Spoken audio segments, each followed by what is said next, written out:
Sabay-sabay natin alamin ang mga kaganapan na nangyayari sa ating bansa.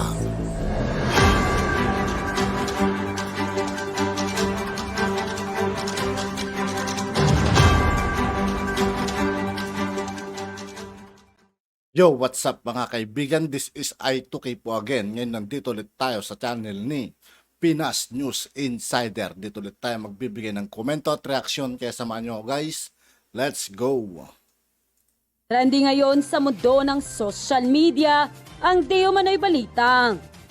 Matapos binahanga at pinalakpakan, bumilib ang mga netizen sa Amerika at matagumpay na nakauwi sa bansang Pilipinas, ay heto na naman ang mga magagandang pasalubong ng ating mahal na Pangulong Bongbong Marcos para sa mga Pilipino. Ito ang mainit na balitang pinutakti ngayon ng samut-saring komento mula sa marami sa ating mga kababayan at marami nga sa kanila ngayon ang hindi napigilan ang kanilang sarili na maglabas ng kani-kanilang hinaing at komento sa mundo ng social media. Pero bago ang lahat, kung bago pa lamang kayo sa channel na ito, ay huwag kalimutan. Sa lahat ng hindi pa nakasubscribe mga kaibigan kay Pinas News Insider, mag-subscribe na po tayo at huwag nyo rin pong kalimutan mag-subscribe dito sa aking channel. Mutang i-click ang subscribe at notification bell para mas maging updated pa kayo lalo sa lahat pa ng bagong videos na i-upload namin. At yun na nga mga kababayan. Para pala sa hindi nakakaalam, ay alam nyo ba na tulad rin sa resulta ng pagpunta ni President Bongbong Marcos sa Indonesia at Singapore few weeks ago?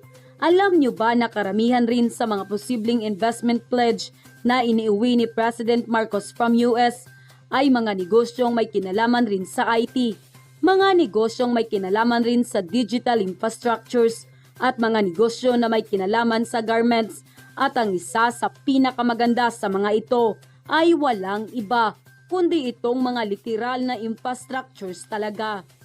Which is, alam naman natin na kapag infrastructure agad ang pinag-uusapan, paniguradong Japan at China ang pumapasok sa inyong mga isipan na hindi naman namin kayo masisisi kung ganito ang inyong isipin. Dahil itong mismong bagong water dam na ginagawa dito sa Pilipinas ay bansang China nga rin ang nagpondo. Pero kung itong mga American investor na mismo ang maglalaan ng $milyong upang magpatayo ng kung ano-anong infrastructures dito sa Pilipinas, ay alam nyo ba ang magagandang resulta nito sa ating bansa? Well, ang unang-una nga dito ay syempre, dadami rin na papasok na dolyares dito sa Pilipinas na alam nyo naman na kapag maraming dollars ang pumapasok dito sa ating bansa, ay dumadami at lumalaki rin ang dollar reserve ng ating gobyerno, na ang pinakamagandang resulta naman nito ay posibleng tumaas naman ang halaga ng Philippine peso. Kapag tumaas naman ang halaga ng peso, ay dito na rin magsisimulang maramdaman ng maraming mga Pilipino ang unti-unting pagbaba ng presyo ng mga bilihin dito sa Pilipinas. Well, sa madaling paliwanag nitong aming binanggit, ay dito mo talaga malalaman kung gaano talaga katalinong tao itong si President Bongbong Marcos, which is inalis na yung usaping politika noong pumunta siya ng Amerika at nag-focus na lang siya upang kumbinsihin itong mga business. Naalala ko mga kaibigan di ba sabi nila hindi raw makakatungtong ng Amerika si Pangulong Bongbong Marcos. Ngayon pabalik-balik na siya mga kaibigan. What's up? What's up sa mga anti-Marcos dyan? Mana ito na mga Amerikano upang mag-invest dito sa ating bansang Pilipinas, na ang mabilisang tanong namin naman sa inyo ngayon ay ano kaya ang masasabi ng ilang media na nagpapakalat ng balita na hindi daw makakatapak ng Amerika itong si President Bongbong Marcos, at nasaan rin kaya yung mga anti-Marcos na nagsasabi na kung makakapunta raw itong si Pangulong Bongbong Marcos sa Amerika ay hindi raw ito makakauwi ng Pilipinas dahil doon pa lang daw sa Amerika ay huhulihin na itong si Pangulong Bongbong Marcos.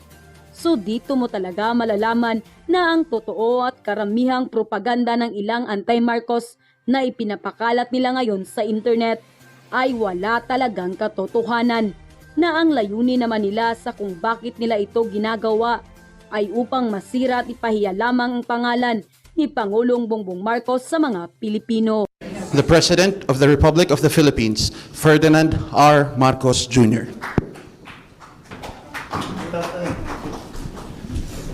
Magandang hapon sa inyo lahat. And thank you for this opportunity for me to be able to make my final statement on this trip from the Philippine delegation to the United States that we have just finished. So, seeing as dahil hindi nga ako, dahil tutuloy nga ako sa UK, sabi ko maaari, ito na yung, kung baga hindi ako makakapag-arrival statement dun sa Maynila, kaya pagkakataon ko na lang ito na makapag-bigay ng statement tungkol nga dito sa nakakatapos lamang na bisita natin sa United States at sa pamahalaan at kay President Biden sa pamahalaan ng Estados Unidos. So this brings to an end my official working visit to Washington, D.C. Over the past 4 days, I met with Joe Biden, the President, Vice President Kamala Harris, my counterpart in the U.S. Department of Agriculture, Secretary Tom Vilsack, Secretary of Defense Lloyd Austin, and several other cabinet officials who joined President Biden in our expanded bilateral meetings. Our discussions were very productive. We are of the same mind that our long-standing alliance and partnership must be adapted to address the challenges of our time in order to bring about lasting peace and sustainable prosperity to our countries and to our peoples. The joint statement we issued outlines the key initiatives that we will pursue across all areas of our bilateral engagement to achieve these objectives. I look forward to having our respective teams follow through on the many areas of cooperation that we have identified. This will help advance our key priorities with respect to agriculture and food security, and to promote energy security as we transition to clean energy and boost trade and build resilience of our supply chains, enhancing connectivity and digitalization, also of climate change, mitigation and adaptation. In addition to existing bilateral policy dialogue platforms and working groups, we agreed to institutionalize a ministerial-level study group to advance cooperation on climate-smart agriculture, which I myself will lead. I also met with quite a few U.S. companies, both those looking to further expand their already valuable presence and operations in the Philippines, and those looking to invest in our country for the first time. They are all committed to be part of this development journey that we have embarked upon. We returned to the Philippines with over $1.3 billion in investment pledges that have the potential to create around 6,700 new jobs for Filipinos within the country. When realized, these investments will support our country's economic recovery efforts and further strengthen the foundations of our economic environment. We expect even more investment that will lead to materialize once these companies firm up their plans. Nevertheless, the interest is a welcome sign of their trust and confidence in the Philippines as an investment destination. Together, we will be working on addressing some of our key economic challenges, particularly food, energy, and health security, digital connectivity, and the cross-cutting issues of climate change and pandemic preparedness.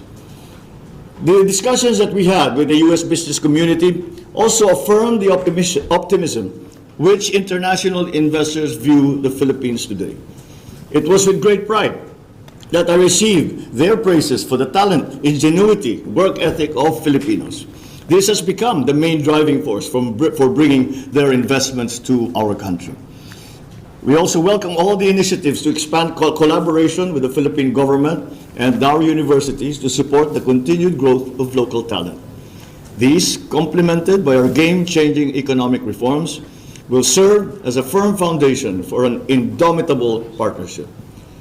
My visit would not have been complete without meeting with Filipino community from the U.S. East Coast, as well as some who came all the way from the Caribbean.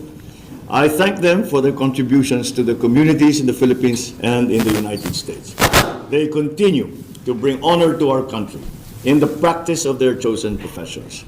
They continue to bring a shine to the reputation of Philippines and Filipinos with their philanthropic work, especially during calamities and disasters that have touched so many lives. I urge our fellow kababayans here in the East Coast to continue to be our partners in promoting the country for tourism and investments.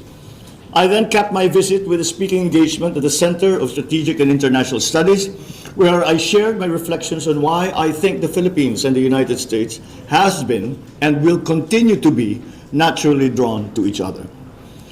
Beyond our treaty alliance, we are bound by shared values and our commitment to mutual prosperity. I underscored my main message during this visit. The Philippines and the United States will have to forge closer economic ties and ensure that our bilateral partnership works for our people. That will bring a truly important alliance, a truly valuable partnership, and a continuing friendship into the 21st century. Thank you. At yun na nga mga kababayan. At yun nga po mga kaibigan, dito po nagtatapos ang ating reaction video. Muli, ako po si I2K ng Sundalo ng Dunggalo at 811. Maraming salamat sa patuloy na pagsuporta. Yeah, peace out.